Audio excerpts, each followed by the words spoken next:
Yeah, I've been here 5 years. I've seen massive growth in the two roles I had prior to this one. One was the development manager for New Zealand football, and obviously then the Phoenix for 3.5 years. The junior game and the youth game in particular, they've shown huge growth and numbers of people that play in the game. And that now needs to transition through and have time to transition through into the senior space.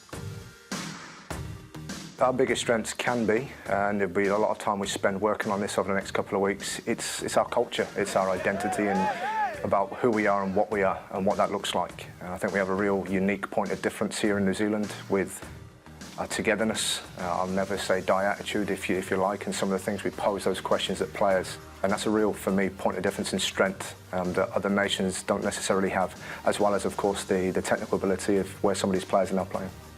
So I've been into all 10 ISPS clubs this season, and the coaches have been fantastic.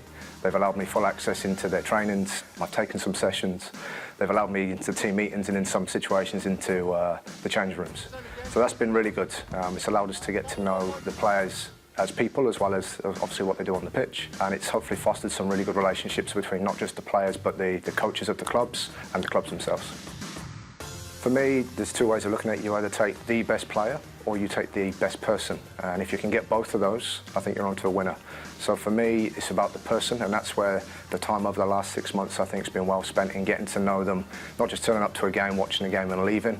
It's been about spending time with these guys, with the coaches, finding out more about the players, who they are. Because when you go away for 4 or 5 weeks, you see the highs, you see the lows. And generally, when you go to their environments, you see them in their more natural environment and they behave the way that they normally would, rather than maybe how they would arrive into a camp. And that, I think, helps drive the environment and the culture and hopefully then the performance. So our goal is to go and win the first game. Got back, we've only won 2 out of 17. We can't look past that first game. It's very important because it sets us up hopefully well then for the second and third to be able to approach them the way that we want.